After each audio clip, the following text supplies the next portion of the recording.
Assamese blogger পিকেটিভ চেনেলৰ নতুন এটা ভিডিঅ'লৈ আপোনালোক সকলোকে স্বাগতম জনাইছোঁ। আশা কৰিছোঁ নিশ্চয় আপোনালোক সকলো ভালে আছে। ভিডিঅ'ৰ থাম্বনেইল আৰু টাইটেল দেখি আপোনালোকে নিশ্চয় গম পাইছে ভিডিঅ'টো কোনটো বিষয়ৰ ওপৰত হ'বলৈ গৈ আছে। এতিয়া যিহেতু মাননীয় মুখ্যমন্ত্ৰী মহোদয়ে ঘোষণা কৰিলে যে 20 ফেব্ৰুৱাৰীত অৰুণোদয় আঁচনি যিসকল মহিলা অৰুণোদয় আঁচনি পাই আছে তেওঁলোকক 8,000 টকাকৈ দিয়া হ'ব। আৰু এইখিনি ক্ষেত্ৰত প্ৰশ্নটো উত্থাপন হৈছে যে কোনসকলে পাব। এতিয়া মাজতে এনেকুৱা ধৰণৰ হৈছিলে, বহুতৰে নাম বাদ পৰিলে, বহুতৰে নাম তেনেদৰে কটা গ'ল যিসকলে পাব লাগিছিলে। এনেকুৱা ধৰণৰ খেলি মেলি এতিয়া সকলোৱে পাব নাপাব বা আপোনালোকে এইটো জানিব বিচাৰি আহিছিলে, যিহেতু মাননীয় মুখ্যমন্ত্ৰী মহোদয়ে এতিয়া শেহতীয়াকৈ কৈছিলে যে এতিয়াও বহুতখিনি মহিলাই অৰুণোদয় আঁচনি পাবলগীয়া হৈ আছে, অৰ্থাৎ তেওঁলোকক সেইখিনি দিয়া হ'ব বুলি জনাইছিলে। এতিয়া ফৰ্ম নতুনকৈ কেতিয়া দিব, কি হ'ব নহ'ব, এতিয়া নিৰ্বাচনৰ আগতে পাব নেকি, এই সকলোখিনি কথা আজিৰ এই ভিডিঅ'ৰ জৰিয়তে আপোনালোকক জনাব গৈ আছোঁ। ভিডিঅ'টো বহুত বেছি দীঘলীয়া নহয়, ভিডিঅ'টো আপোনালোকে শেষলৈকে চাওক আৰু শেষলৈকে চাব বুলি আশা কৰিলোঁ। শেষত ভিডিঅ'টো চাই আপোনালোকৰ মতামত কমেণ্টৰ জৰিয়তে জনাব। আৰু এইখিনিতে আপোনালোকক এটা অনুৰোধ কৰিম, চেনেলটোলৈ যদি আপোনালোক নতুনকৈ আহিছে চেনেলটো ছাবস্ক্ৰাইব কৰাৰ লগতে কাষতে থকা বেল আইকনটো প্ৰেছ কৰি অল কৰি দিব, যাতে নতুন এটা ভিডিঅ' দিয়াৰ লগে লগে আপোনালোকে আগতীয়াকৈ চাবলৈ পায়। যদি ভিডিঅ'টো চাই ভাল পায় লাইক এটা কৰি দিব আৰু শ্বেয়াৰ কৰি দিব বুলি আশা কৰিলোঁ।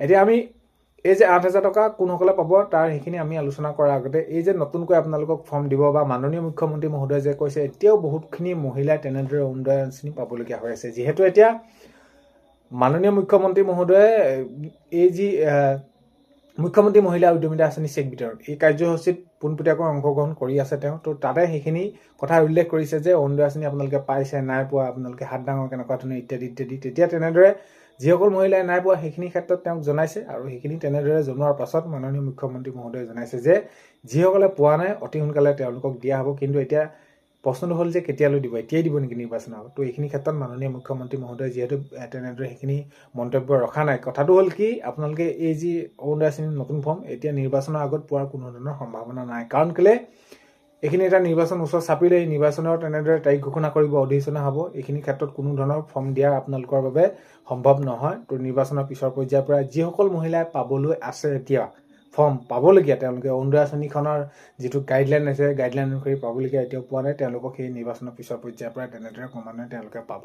তো এতিয়া আপোনালোকে পোৱাৰ সম্ভাৱনা নাই। আৰু যিসকলে পাবলৈ আছে, যিসকলক দিম বুলি কৈছে মুখ্যমন্ত্ৰী মহোদয়ে দিব আগন্তুক সময়ত, যেনেদৰে এতিয়া অৰুণোদয় আঁচনি 3 ক্ষেত্ৰত সেইখিনি দিলে। তো তাৰ পিছৰ পৰ্যায়ৰ পৰা আপোনালোকে নিৰ্বাচনৰ পিছৰ পৰাই আপোনালোকে ফৰ্ম পোৱা আৰম্ভ কৰিব। আগন্তুক সময়ত এই খবৰখিনি আহিলে নিশ্চয় আপোনালোকক ভিডিঅ'ৰ জৰিয়তে জনাবলৈ চেষ্টা কৰিম। এতিয়া নেক্সটটো খবৰ হৈছে যে 8,000কৈ টকা কোনসকলে পাব। যিহেতু মাননীয় মুখ্যমন্ত্ৰী মহোদয়ে জনালে জানুৱাৰী, ফেব্ৰুৱাৰী, মাৰ্চ আৰু এপ্ৰিল, এই বহাগ বিহু আগে আগে, ৰঙালী বিহু আগে আগে কি কৰিব, তো বিহু উপহাৰ বুলি তেনেকৈ 3,000কৈ ওপৰেঞ্চি আপোনালোকক দিব।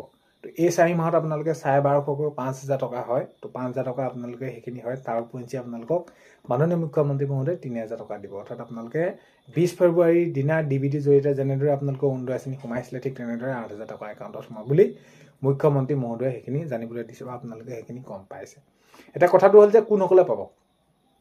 মাজত এনেকুৱা ধৰণৰ হৈ গ'ল যে যিসকল মহিলা যেতিয়া নেকি অৰুণোদয় আঁচনি সেইখিনি যিসকলক মহিলাই তেনেদৰে তেওঁলোকক সেইখিনি দিছিলে, তাৰ সেই সময়ছোৱাতে অৰুণোদয় আঁচনি কোনোবাই 2 মাহো নাপালে, 4 মাহো নাপালে, কাৰোবাৰ নাম বাদ পৰিলে, এনেকুৱা ধৰণৰ এটা খেলি মেলি সৃষ্টি হৈছিলে। তো এতিয়া পিছৰ পৰ্যায়ৰ পৰা কি হৈছে আপোনালোকৰ হৈছে নাই হোৱা আপোনালোকে কমেণ্টত লিখিব। পঞ্চায়তলৈ লিষ্ট আহিছে, লিষ্ট অনুসৰি আপোনালোকক সেইখিনি মতা হৈছে, ডকুমেণ্টবিলাক লৈছে। তাৰ পিছৰ পৰ্যায়ত আকৌ আপোনালোকে সেইখিনি জমা দিয়াৰ পাছত এই যে আপোনালোকৰ মাজতে গেপ পৰিলে এইখিনিতো গ'ল। আৰু কথাটো হ'ল কি, এতিয়া এই যে 8,000 টকাটো আপোনালোকে পাব।